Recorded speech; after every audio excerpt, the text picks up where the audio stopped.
Ang ating topic po, no, malapit na po tayong matapos, praise God, dito sa 2 Corinthians. Nandito na po tayo sa chapter 11. 2 Corinthians chapter 11, ang title po, si Pablo at ang mga huwad na apostol. Ang gagamitin po natin na version ay AB Tag. Itong physical Bible po ay AB Tag 2001 version. Magsimula na po tayo, no? Ayan, verse 1, sabi po dito, sana'y mapagtisan ninyo ako sa kaunting kahangalan. Subalit, tunay na nagtitiis kayo sa akin. Ako'y nakakaramdam sa inyo ng makadiyos na panibugho. Or sa English nga po, divine jealousy, no? Sapagkat kayo'y itinakda kong mapangasawa ng isang lalaki na kayo'y maiharap ko kay Kristo bilang isang malinis na birhen.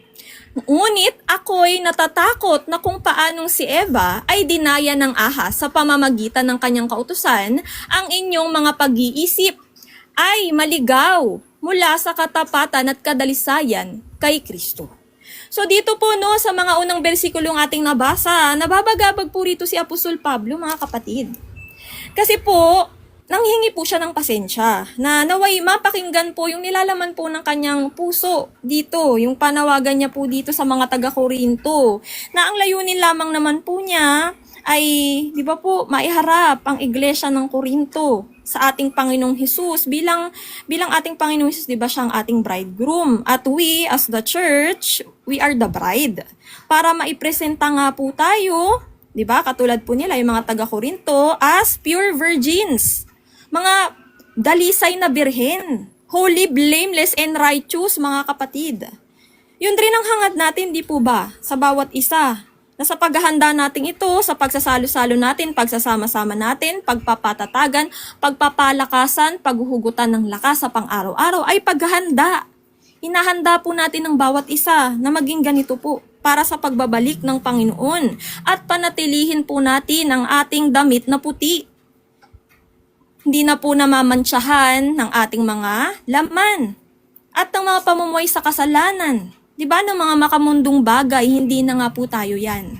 Dinalikuran na po natin yung ating makasalanang pagkatao at ang nasusunod na po sa atin ngayon, dapat ay hindi na po flesh, kundi Holy Spirit na po. Kasi ang tanging kalooban lamang po ng Holy Spirit sa atin ay ihatid po sa atin ng katotohanan, ang ikabubuti natin para tayo'y maligtas at magkaroon ng walang hanggang buhay. Di po ba? Sabi nga po dyan sa verse 3 po na nabasa natin, no? Na sa pagpapanatili daw po ni Apostol Pablo dito sa mga iglesia ng mga taga-Korinto, sa pagiging pure, pag hinihahanda nga po para sa pagbabalik ng Panginoon, ay, diba meron nga daw po siyang makadiyos na panibugho or divine jealousy, na sa paghahanda niya sa iglesia ng Korinto ay baka sila'y ma-deceive na katulad ni Eva. Di po ba? Siya ay na-deceive ni Satan ng ahas. Diba? Yan po yung kailangan po nating iwasan. So, ang kailangan po natin dito talaga, malalang discernment. Nagpapatunay po na kung meron na nga po tayong discernment, nadi-discern na po natin kung ano yung good and evil. And di ba nga po, nabanggit nga natin, yung evil nga po ngayon nakapackage na sa good. So, lagi po tayo na magkukunsasangguni po sa Holy Spirit na mabigyan tayo ng discernment na kung ano po yung bagay na yun o yung napapakinggan ba natin ay galing sa Diyos o yan ay galing sa dyablo. Kasi hindi na nga po natin mahalata. Diba? So, ang sabi po dito, no, pagpatuloy po natin, yung mga pag-iisip ay maligaw mula sa katapatan at kadalisayan kay Kristo. Ibig sabihin po, yung mga ibang nangangaral po, lalo dito sa mga taga-Korinto, may mga sumisingit kasi ang title nga po nito, no, mga huwad na apostol. So, itong mga huwad na apostol, o katulad nga po ng mga huwad na propeta na nakalagay po sa Mateo, chapter 7, verse 15 to 20. Sabi po doon, no, basahin po natin yan. Paano ba natin madidiscern? Sabi po dito, no, mag-ingat kayo sa mga bulaang propeta na lumalapit sa inyo na may damit tupa, ngunit sa loob ay mga ganid na asong gubat o mga wolves in sheep's clothing, mga kapatid. Makikilala nyo sila sa kanilang mga bunga. Nakakapitas ba ng mga uba sa mga tinikan o ng mga igo sa mga dawagan? Hello po, Sister Siram, blessed afternoon. Gayon din naman ang bawat mabuting puno ay mabuti ang bunga, ngunit ang masamang puno ay masama ang bunga. So malalaman daw po natin sa bunga, no, hindi maaaring mamunga ng masama ang mabuting puno at mamunga ng mabuti ang masamang puno. Bawat puno na hindi mabuti ang bunga ay pinuputol at itinatapon sa apoy. Kaya't makikilala ninyo sila sa kanilang mga bunga. So sa mga bunga daw po, mga kapatid, mamaya po malalaman natin yan, no? Yung kung paano nga din po i-discern, kung ano nga po yung talagang mga huwad, at yung mga galing talaga sa Panginoon at hindi, mga kapatid. Diba? Dito po sa nabasa natin, kailangan daw po tumitingin tayo sa bunga dahil po, ang gift, pwede pong magkaroon ng gift eh. Diba? Ang tao, magaling manalita, magaling magturo. Pero pagka tiningnan mo na yung bunga, walang bunga ng banal na espiritu. Ibig sabihin, hindi siya puspos ng banal na espiritu. So, doon mo malalaman. 'Di ba kung nagbubunga yung banal na espiritu, 'di ba, sa kanyang pananalita, pag-uugali, pamumuhay, mga kapatid. So ipaliwanag pa po natin 'yan ng mabuti mamaya, no. Pagpatuloy lang po muna natin sa verse 4, sapagkat kung may dumating na nangaral ng ibang Hesus na hindi namin ipinangaral o kung kayo'y tumanggap ng ibang espiritu na hindi ninyo tinanggap noon o ibang ebanghelyo na hindi ninyo tinanggap, kayo ay kaagad na napapasakop doon. So yan po yung sabi dito ni Apostol Pablo, no, na tulad nga po ng ng nababanggit sa 1 John chapter 4, yung test every spirit, discern every spirit, nabanggit din po natin yan last time, no? Na i-discern po natin, wag nating basta-basta paniwalaan yung lahat ng napapakinggan po natin, whether it be online or public, mga kapatid. So discernment pa rin po, doon tayo aasa, 'di ba? Sa mag-pray po tayo sa Holy Spirit. Kung yan po ba ay padala po talaga ng Diyos at laging kayo po ang umalam sa salita. Kayo po ang magbasa para pagka napakinggan nyo, mako-compare nyo kung tama sa nabasa nyo, mga kapatid. So, dito po mga kapatid, no, ang sabi po dito, ibang Hesus. Ibig sabihin, yung mga nangangaral, ito nga po yung mga huwad na apostol, tulad ng dito sa chapter na ito, ay nangangaral sila ng ibang Hesus. Katulad din po sa atin this generation, ibang imahe. Yung binuo nila, yung all-loving na Jesus. Yung Jesus na makamundo ang bunga. 'Di ba? Hindi katulad ng Jesus na na-receive natin, Jesus ng Bible. Na siya ay loving, siya ay faithful, siya ay kind, siya ay gracious, mapagpatawad, pero He is a consuming fire. Paparusahan niya, 'di ba, yung mga namumuhay sa kasalanan. Mahal niya yung makasalanan, pero hindi yung kasalanan kasi nga binayaran niya na ito para ma-destroy na. Para yung mga nalinis ng kanyang banal na dugo ay mapabanal na niya. Diba? Yan po yun, ibang Jesus yung pinapangaral nila, kaya nga makikita nyo po sa bunga kasi ang mga nangangaral, nire-representa po namin ng Panginoong Hesus. So dapat sa amin po unang nagre-reflect yung Christ-likeness. So makikita nyo po, diba, sa pananalita pa lamang o dun sa aming mga itinuturo. Hindi po itinatas ang sarili. Mamaya po mababanggit din po natin yan, no? Yung kung paano po i-discern ang mga ganyan. So sabi din po dito, Jesus na hindi namin ipinangaral. O kung kayo'y tumanggap ng ibang espiritu. So kung yun spirit ng mundo ang meron sa kanya, syempre ang hatid or nakikita mo sa kanya ay makamundo, makalaman. Walang pagbabago kasi nga po hindi pa siya puspos ng Holy Spirit, bagkus espiritu na galing sa kaaway. Spirit of the world yung nasa kanya. Kaya nga po, kadalasan dyan, hindi niya matanggap. Diba yung ating pinangangaral, sinisiraan tayo. Kasi nga po, nag-o-oppose po yung Holy Spirit na meron tayo at yung Spirit of the world na meron sa kanila. Sa mga taong ganito, yung mga huwad, diba? Na hindi ninyo tinanggap noon o ibang ebanghelyo. Sabi nga po sa Galatians 1, mga kapatid, kung yan, ibang ebanghelyo ang pinangaral, kung galing man yan sa anghel, o galing nga po, sabi ni Apostol Pablo, o galing sa kanila, kung nagbago na sila ng hinahatid, diba? Let them be accursed. Sumpain mga kapatid, kasi there is only one true gospel and that is in the kingdom gospel. Panginoong Hesus, ang salita po ng Diyos ay about sa Diyos, hindi po about sa tao. Kaya pag ang hinatid sa inyo ay lagi na lang pong man-serving, sineserve na lang palagi, puro about na lang sa tao. Ito po it's not about us. It's always about the Lord Jesus Christ. Kasi gospel niya po ito. Diba? God-serving gospel po dapat. Hindi yung katulad ng pinipreach nila, yun nga po yung puro prosperity lang, puro positive lang, hindi nagre-rebuke ng sin, hindi nagtuturo kung paano mamuhay ng holy, hindi tinuturo yung kapupuntahan pag hindi po nagbago. 'Di ba? Yung lake of fire, yan, hell and lake of fire, mga kapatid. Nandun lang po sila sa ikaka-please ng laman ng mga tao. Sa ikaka-benefit nila dun sa mga nakikinig sa kanila. Yan nga po ay palatandaan ng isang huwad na propeta o huwad na apostol. Sabi nga po dito, nakakalungkot, no? Agad daw nagpapasakop yung iba sa mga taga-Korinto. So, nawa hindi po yan mangyari sa atin. Mga kapatid, hello po, Tia Fawan, hello po. Ayan. Nawa po hindi yan mangyari sa atin, mga kapatid. Dapat po, ine-exercise po natin yung gift of discernment. Diba mga kapatid? Saka dapat lagi po tayong rooted sa salita para hindi po tayo malinlang ng kaaway kasi po si Satan, alam na alam niya po yung scripture. Alam na alam po niya yan. So kung tayo hindi nagbabasa, o kung tayo ay nagbabasa lang, kung gusto lang natin, kung di lang tayo busy, paano po tayo magkakaroon ng intimate relationship sa Panginoon? Paano niya po i-reveal yung about sa Kanya, sa Kanyang salita, kung hindi po tayo nagbibigay ng oras, ng prioridad sa Kanya? Kapatid, sabi po dito, verse 5, sa palagay ko ay hindi ako pahuhuli sa mga dakilang apostol na ito. Bagaman ako'y hindi bihasa sa pagsasalita, gayon may hindi sa kaalaman, kundi sa bawat paraan ay ginawa namin itong hayag sa inyo sa lahat ng mga bagay, mga kapatid. So sabi po dito, no, na sabi ni Apostol Pablo, hindi po bihasa sa pagsasalita, hindi nga po tayo nag-aral ng katulad dito sa mga standard sa mundo, na nag-aral sila ng Bible, nag-aral sila ng ilang taon, ng ganyan-ganyan. Tayo hindi. Diba? Katulad po ni Apostol Pablo, ang sabi niya po dito, gayon pa man, hindi man siya bihasa, hindi man magaling sa pananalita, 'di ba? Hindi man ganun kaano yung kanyang gayon man hindi sa kaalaman, kundi sa bawat paraan ay ginagawa namin itong hayag sa inyo sa lahat ng bagay. Ibig sabihin, honest, katotohanan lamang, kalooban lamang ng Diyos ang hinahatid natin, hindi sugar-coated. Hindi nakakaplis ng laman ng tao pero makakapahamak naman. Diba? May kabatasan.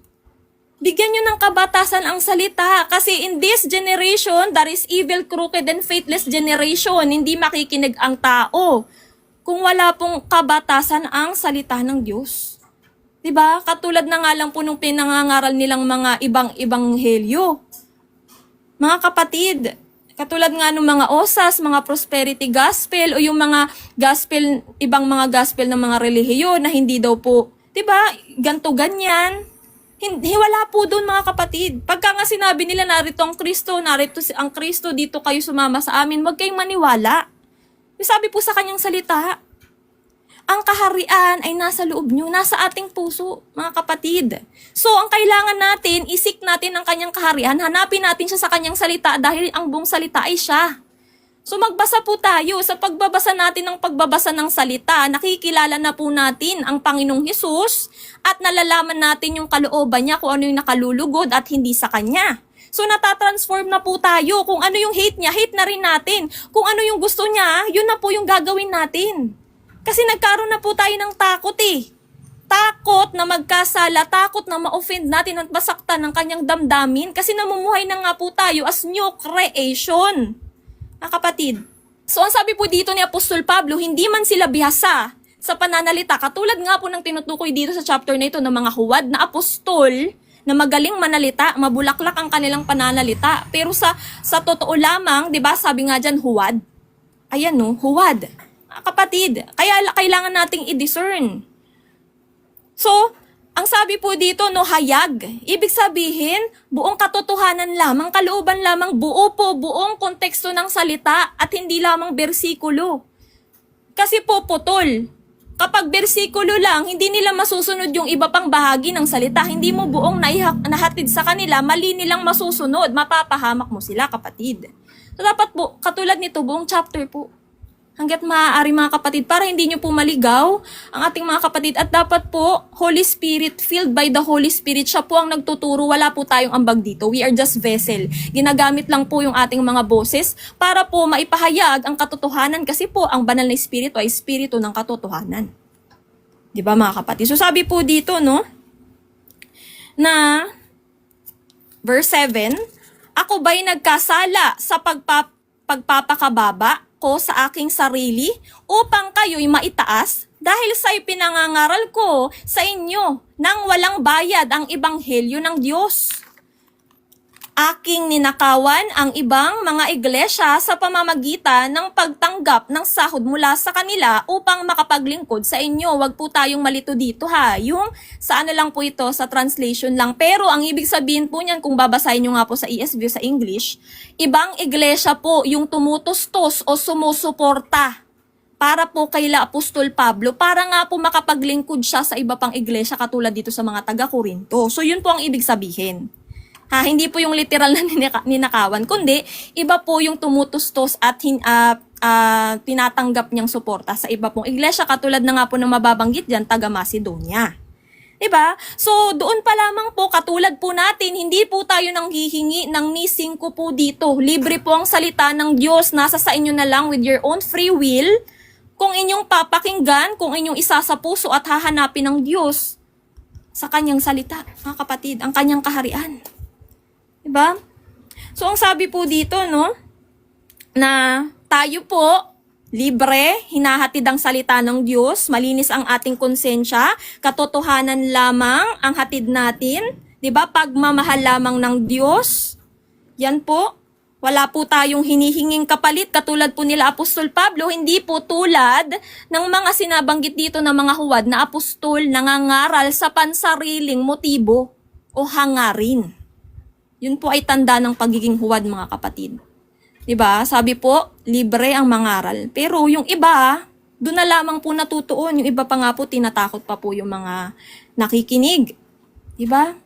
So, sabi po dito, no, pagpatuloy po natin, at nang ako'y kasama ninyo at nasa pangangailangan, ako'y hindi naging pasanin sa kanino man, sapagkat ang aking mga pangangailangan ay tinutustusan ng mga kapatid na galing sa Macedonia. Taas po natin, no? Kaya't aking iniwasan at iiwasan na maging pasanin ninyo sa anumang paraan. So yan po yun, no? Hindi po nagiging pabigat sa makatuwid. Si Apostol Pablo, yun ang kanyang pinapahayag po dito. Diba? Iba po yung tumutustos, yung mga willing tumulong, hindi po nang hihingi. Hindi po nag-aabang ng anumang kapalit. Sila na po mismo, na-topic po natin yan sa mga previous chapters, na yung Macedonia pa po, bagamat sila'y nahihirapan, may kapighatian na nararanasan, pero willingly, by their means, sila'y tumutulong sa mga, diba, sa iglesia, mga kapatid, at lalong-lalo na po sa mga nangangaral. Yung nagagamit ng Panginoon para puspusin po ang iglesia ng mga espiritual na bagay para sila'y mapalakas sa kanilang pananampalataya at ihanda sa pagbabalik ng Panginoong Hesus. So, sabi po dito, no, verse 10, kung paanong ang katotohanan ni Kristo ay nasa akin, walang makakapigil sa akin sa pagmamalaking ito sa mga lupain ng Akaya. Ito nga pong Korinto, no, ay bahagi po ng ng reyon ng Akaya. At bakit? Sapagkat hindi ko kayo minamahal, alam ito ng Diyos. At kung ano ang aking ginagawa ay patuloy kong gagawin upang alisin ang pagkakataon doon sa mga nagnanais ng pagkakataon ng kilalanin bilang mga kapantay namin tungkol sa ipinagmamalaki nila. So yan po yung mga kapatid. Katotohanan po kasi ang bit-bit at nasa puso ni Apostol Pablo. Maging tayo po, no? At ito yung pinanghahawakan niya na hindi siya nang hihingi o nagpapabayad sa kanyang mga ginagawa, sa kanyang pangangaral, bagkus libre po ang salita ng Diyos. So, kabaliktaran po nga yan ang ginagawa ng mga huwad na apostol dito na tinutukoy na naghahangad nga daw po ng pagkakataon na kilalanin bilang kapantay nila, Apostol Pablo, sa kanilang mga pinagmamalaki, di ba, sa kanilang mga ginagawa. Ito nga po daw itong mga huwad na apostol dito na binabanggit sa chapter na ito, ay nagpapanggap sila na sila'y apostol ni Kristo. Mga kapatid, nangangaral din po sila ng salita ng Diyos, pero dun mo talaga malalaman sa kanilang bunga. So pagpatuloy po natin, no, sapagkat ang gayong mga tao ay mga huwad na apostol, mga mandarayang manggagawa, na nagpapanggap na mga apostol ni Kristo. Ito nga po yun mga kapatid eh. At hindi nakakapagtaka sapagkat maging si Satanas man ay nagpapanggap na anghel ng liwanag, kaya't hindi nakapagtataka na ang kanyang mga ministro naman ay magpapanggap na mga ministro ng katuwiran. Ang kanilang wakas ay magiging ayon sa kanilang mga gawa. So dito po mga kapatid, na tulad nga po ng nabanggit natin sa kanina sa Mateo chapter 7 verse 15 to 20 na malalaman po sa bunga, kasi for gift can be manipulated but fruit cannot lie. Kapatid, so itong mga huwad na apostol o mga huwad na propeta, mga kapatid, o servant man ng Panginoon yan, na animong tupa sa labas, pero sa loob ay lobo. Wolves, mga kapatid. Talagang wala silang, hindi yung kapakanan ng tupa, ng mga tupa, yung kanilang gusto, kundi may sarili lang silang hangarin sa kanilang buhay, sa kanilang pangangaral. Diba? Nakakadisib at nakakapahamak po ng mga nakakapakinig at sumusunod po sa kanila. Hindi sa Panginoong Hesus, kasi karamihan nga po dito, nililid lamang po nila yung mga tao sa kanilang mga sarili. Diba yan nga po ang tanda na kung ang piniplis mo ay tao lamang, hindi ka karapat dapat maging servant ng Panginoon. Kasi dapat ang piniplis natin ay Diyos. Kaya nga po katotohanan lamang katulad nila Apostol Pablo ang ating hinahatid. Hindi po sugar-coated. Mga kapatid, so sabi po dito, Sabi po dito, ang kanilang wakas ay magiging ayon sa kanilang mga gawa, kasi nga po, you will reap what you sow. So kung ang itinanim mo ay kasamaan, talagang kaparusahan, kapatid. Accountable. Ang nga po niya, kaya po ang mga lordship ng Panginoon ay ligaw pa rin hanggang ngayon ay dahil po sa mga huwad na mga nagtuturo. Mga blind guides the blind, mga kapatid. Kaya nga po, sila'y nangaligaw ng matagal na panahon dahil sa mga nagtuturo. Sila, yung mga nagtuturo yung sa mga relihiyon, hindi pinapaliwanag ang buong konteksto ng salita, ang kalooban ng Diyos, panay bersikulo lamang. Kaya po naliligaw yung mga tupa. Kaya nga ang goal ng Panginoon ay ilocate na po yung kanyang mga lordship at ipunta na po sa kanyang kawan. Mapabilang na din po, matransfer na from kingdom of darkness to kingdom of God. Katulad po natin, makasama po natin. Para dito ipagamit ang kanyang buhay para sa kapurihan, kaluwalhatian at gawain. Mabubuting gawain ng Diyos. Magtatrabaho po tayo dito sa kaharian, mga kapatid. Hindi po sa ating sariling kakayahan, hindi po sa ating sariling karunungan, bagkus sa pamamagitan ng banal na espiritu. Yan po yung nagbubunga sa atin ng mga mabubuting gawa. Wala po tayong ambag dito. So sino tayo para ipagmalaki natin yung mga nagagawa natin? Hindi naman po sa atin ito. Gamit vessel lang po tayo, parang container, clay jars. Ang importante po yung nilalaman. Tayo yung tagapaghatid, mensahero. So kailangan nating ihatid ng tama para tamang masunod at hindi po natin mapahamak o madisib yung mga nakakapakinig. Diba mga kapatid? So maganda nga po talaga dyan ay kayo po mismo ang magbasa ng salita ng Diyos. Huwag po tayong maging hearer lamang. Don't be just hearers, be doers. So, kaakibat ng paggawa mo, pagsunod sa salita, syempre babasahin mo siya. Paano mo siya masusunod kung hindi mo siya alam? Kailangan mong basahin ang salita, mga kapatid. Mag-umpisa po tayo dito sa New Testament, for Gospels, Matthew, Mark, Luke, John. At idiretso na po natin yan. Di ba, bago po tayo magbasa, maghumingi po tayo ng paggabay na magturo po sa atin ang banal na espiritu. Siya po ang ating guro. Hindi nga po natin kailangan ng ibang nagtuturo eh. Kasi po, ito po yun mga kapatid ha, kadalasan sa mga naliligaw, yung mga nadideceive, ay kasi naghahanap sila. Doon sila aasa sa magtuturo. Naghahanap sila ng mga propesiya, ng mga second-hand revelations. Pwede naman yung ihatid sa'yo ng Panginoon. Pag ikaw ang mismong kumikilala sa kanyang salita, ask and you shall receive. Yan nga po yun, mag-ask tayo sa Panginoon na ipakilala ng Panginoon ang kanyang sarili sa atin sa pamamagitan ng kanyang salita kasi siya po yan. Pag po tayo nag-ask sa kanya, ibibigay niya po yan with humble your heart. Ipagpakumbaba po natin ang ating puso kasi po hindi po magpapakilala ang Diyos kung tayo mapagmataas. Ililay down po natin ang ating sarili, ang lahat ng meron tayo, denying ourselves.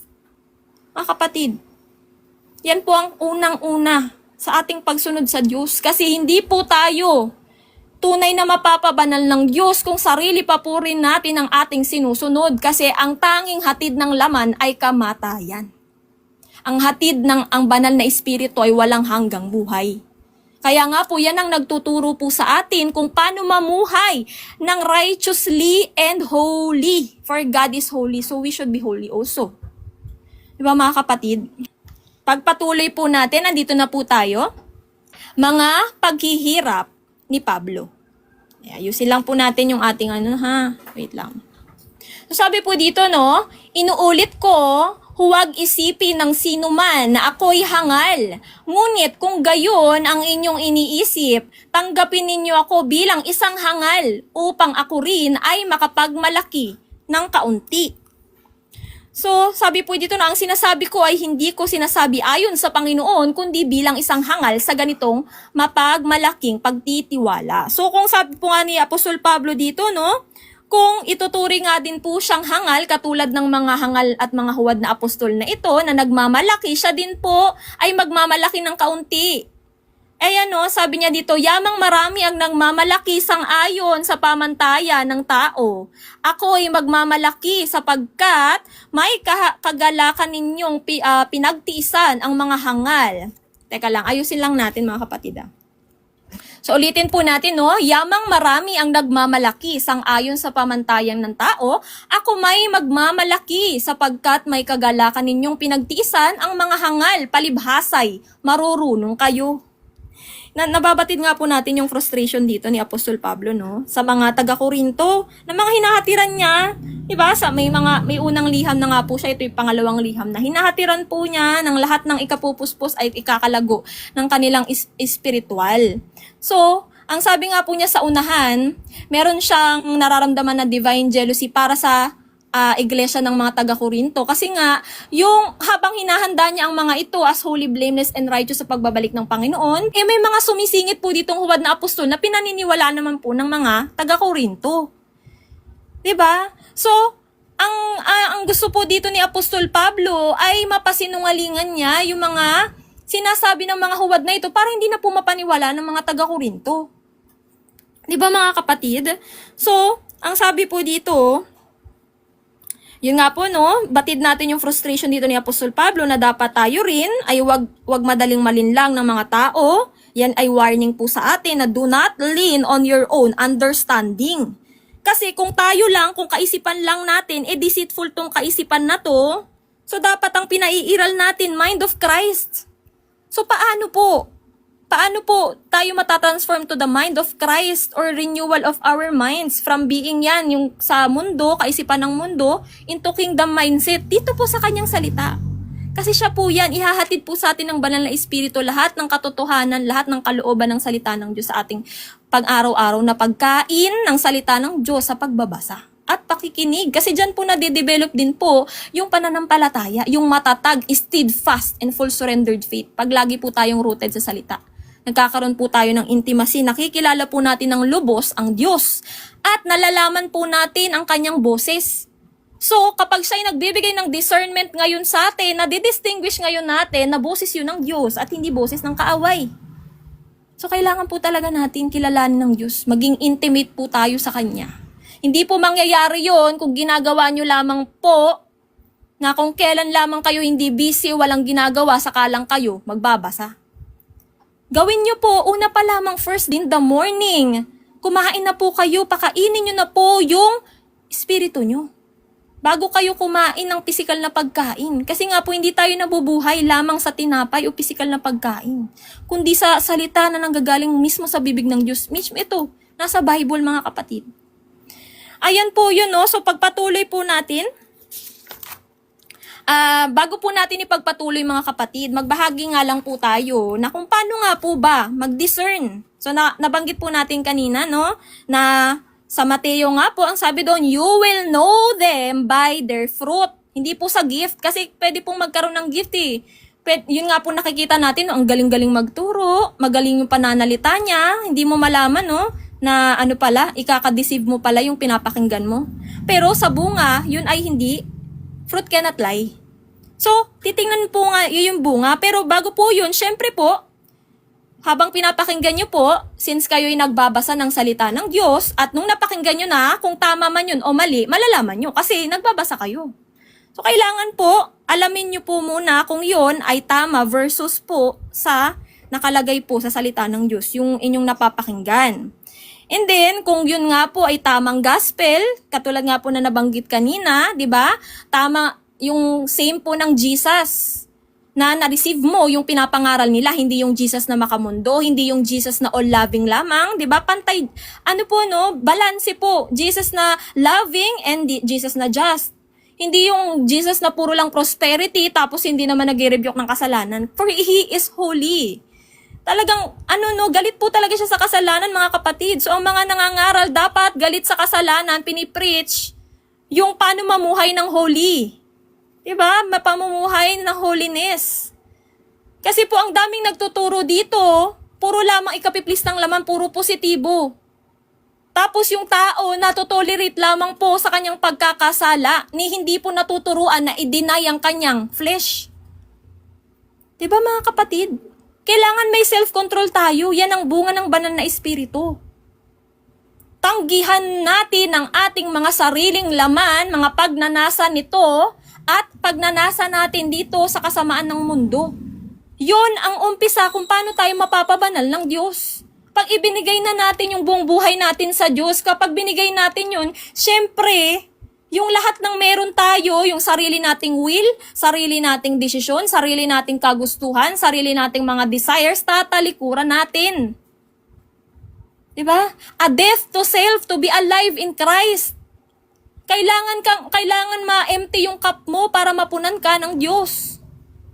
Ng katotohanan niya, kasi kung nandyan pa yung lahat ng mga natutunan mo na mali sa katuruan ng mundo, paano ka mapupunan ng katotohanan ng Diyos? Matatapon lamang. Para nga po yun doon sa parable, no? Yung yung new wine, which is yung bagong katuruan, yung new covenant, or ito nga po, salita ng kingdom gospel, pagka linagay mo dun sa old wine skin, or luma, di ba? Luma yung nasa isip niya, lumang kautusan, or kaya katuruan ng mundo. Pagka na-receive mo naman yung new wine, linagay dun sa old wine skin, sasabog. Bakit po sasabog? Kasi yung old wine skin po, kung babalikan nyo po yun, di ko alam kung saan, nasa Mateo 9 ba yun, mga kapatid? Correct me if I'm wrong, no? Na-topic ata ni Sister Nika yun, na Mateo 9 ba yun, Sister Nika? Sorry na. Okay, Mateo 9. Praise God. Kasi nga po, yung wineskin po, yun yung pinaglalagyan ng alak noon. Doon na-ferment po, 'di ba? Yung yung alak doon sa mismong wineskin. So yun ay made up of goat skin, mga kapatid. So pag yun ay naluluma, na-stretch po siya. 'Di ba? Kasi may mga po yun may mga acid yun, 'di ba? Nag-i-stretch na siya. So pagka-stretch na siya, lumang-luma na, sasabog na. Pagka linagyan pa ng bagong alak. So, dapat po, bagong wineskin din po, bagong sisidlan, bagong vessel, which is new creation, new mindset, kingdom mindset na. Hindi na worldly mindset, kasi matatapon lang, kapatid, masasayang. Diba? So, madidiscern po natin yon, yung nangangaral na iyon sa kanyang bunga, kung yun ay makamundo pa rin, kung makalaman pa rin siya sa kanyang pananalita, sa kanyang mga galaw, sa kanyang pag-uugali, sa kanyang pamumuhay. Kung nakikiisa pa yan sa galaw ng mundo, malalaman mo naman doon pa lang sa postings niya, di ba? Nakita mo, magpo-post siya ng salita ng Diyos, tas mamaya, magti-TikTok thirst trap. Di ba? Nasaan ang kabanalan doon? Nasaan ang doon? Tamang pangangaral. Diba? Kalahating paa nasa Diyos, kalahating paa nasa mundo, hindi pa pwede. You cannot serve the Lord with divided heart. Dapat undivided. Focus sa Kanya. Una mong hanapin, asikasuhin yung spiritual. Diba? Hanapin ang Kanyang kaharian, ang Panginoong Hesus, sa Kanyang salita, at siya na bahala sa piskal mo. Siya na diba, all these things shall be added to you. Pupuspusin ka niya ng pangangailangan mo, basta unahin mo yung spiritual mo, kapatid. We cannot serve two masters. Tama po, Brother Daniel. Kasi po, Sabi nga po ng Panginoon no, dito rin sa Korinto, sa liham, sa mga taga-Korinto, hindi po pwedeng magsama. Hindi po pwedeng magsama ang Diyos at ibang Diyos-Diyusan dyan sa puso mo. Hindi pwede. He is a jealous God. Diba mga kapatid? Hindi pwedeng magsama ang Diyos at si Satanas. Hindi ka pwedeng makipagsalo-salo sa pagkainan ng Diyos saka sa pagkainan ni Satan. Mamili ka lamang ng isa. Kung gusto mo kaligtasan, walang hanggang buhay sa Panginoong Hesus, dito ka. Diba? Okay na lamang na mag-taste tayo, na maghirap tayo para lamang sa pagsunod natin sa will ng Diyos. Maghirap tayo pansamantala. Pero yung ating eternal, diba? Kaginhawaan na. Mamamahinga ka na lang doon. Kaya nga, eto nga yun mga kapatid eh. Nandito na lahat ng pagdadanasin natin na hirap para doon pahinga na lang tayo. Pero ang ginawa mo dito, kung dito ka nagpahinga, dito ka naging convenient sa buhay mo, dito ka nagpakasarap, di doon ka magsasuffer eternally. Di ba mga kapatid? So, dito na lamang tayo. Kasi pansamantala lang yung hirap natin dito, papalitan niya ng Panginoon ng kaginhawaan sa pagbabalik niya. At habang nga ngayon, na wala pa siya, nakaka-receive pa rin po tayo ng comfort kasi we share Christ's suffering, we also share comfort. For He is God of all comfort. Pagpatuloy po natin na dito nga po sa pagdidiscern natin, no? Nakalagay po yan yung test every spirit sa 1 John chapter 4, and then yung you will know them by their fruits, nabasa natin Mateo kanina, no? Mateo chapter 7 verse 15 to 20. So ano nga po, no? Malalaman natin kung ano nga po, no, kung same ng Jesus, kung same ng Spirit na natanggap natin yung pinapangaral nila, kung Holy Spirit ba or Spirit ng mundo na naka-attach sa kanila. Kasi pag ikay nakikinig doon sa may taong may spirito ng mundo o sa galing sa kaaway, ang nabibigyan niya living bread. So ang nai-influence sa'yo ngayon ay katulad ng bunga niya, bunga ng kaaway. Kung pride yan, mabibigyan ka din ng pride, kapatid. Kung greed yan, nangangaral siya dahil sa pera, mabibigyan ka din yan. Mahahawahan ka. Yes, hindi lang glory, kundi suffering dito sa mundo. Amen. Yes, amen. Glory. Mabibigyan tayo ng glory. Diba pagka balik ng Panginoon, ayan, nandyan na. Yung ultimate na glorified body na dito kasi hindi pa tayo ultimate na talagang yung banal na. Kasi, pinapabanal pa lang. Nasa fallen body pa rin kasi tayo. Pero sa pagbabalik ng Panginoon, yun, bibigyan tayo ng glorified body. Pero, yun nga po mga kapatid, no, we share Christ's suffering, we will share the comfort, the glory, ayan po, all the blessings, lahat-lahat mga kapatid, no? So, pagpatuloy po natin, no, kung same nga po, ng Holy Spirit na-receive, may Holy Spirit din po ba yung nangangaral? Filled ba siya? Napuspos ba siya sa pangangaral niya, kung Holy Spirit po mismo yung nagsasalita, 'di ba? Gamit siya at sa kanyang pamumuhay, sa kanyang pananalita, and then yun nga po yung kanyang pangangaral. Kung hindi po yung cherry picking verses lamang. Kasi po kadalasan po kasi ang gagawin po ng mga nagtuturo, pipili lang po ng isang verse, tapos papalawakin na po.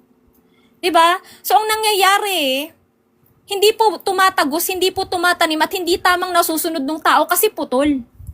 At iba yung magiging kahulugan niya pag isa lamang. Unlike kapag hinatid mo ng buo yung salita, buong konteksto, buo niyang masusunod. At dapat tayo, yung mga nangangaral po, nalilid po dapat natin, yung mga nakakapakinig sa atin, papunta sa salita, hindi papunta sa atin. Hindi dapat sila umaasa sa atin sa pakikinig. Kasi hindi po tayo maliligtas ng mga napapakinggan natin, pastor, pari, o mga nangangaral sa online. Tanging ang Panginoong Hesus lamang. So, kailangan, dito sa kanyang salita, sila mismo, yung ilid po natin na sila mismo ang magbasa ng salita ng Diyos. Para magkaroon nga po sila ng relasyon at kilalanin po niya ng husto ang Diyos, ang Panginoong Hesus sa kanyang salita. Kasi siya po iyan. Yes, full context po tayo dito mga kapatid. And then, kabahagi nga po no, ng pagdidiscern natin ay tawag dito kung meron nga pong selfish motive. Pagka nalaman po natin kung may selfish motive yung tao, tinitake advantage na po yung mga nakikinig or yung mga kasama nila, tinitake advantage. So yun po yung dapat talagang maging tayo, no, mapanuri po tayo. Kung may selfish ambition ba yung taong yan, Kung itinataas ba niya ang kanyang sarili, hindi na ang Diyos, di ba?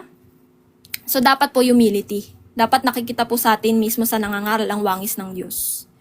Kasi siya po iyan, siya po mismo. Siya po ito, hindi po tayo ito. Kasi wala po tayong ambag dito. Kung karunungan lamang po natin, mapapahamak po natin talaga yung mga nakikinig. So, dapat karunungan, wisdom na galing po sa Diyos ang ating mahatid. Katotohanan, di ba, kalooban lamang ng Diyos.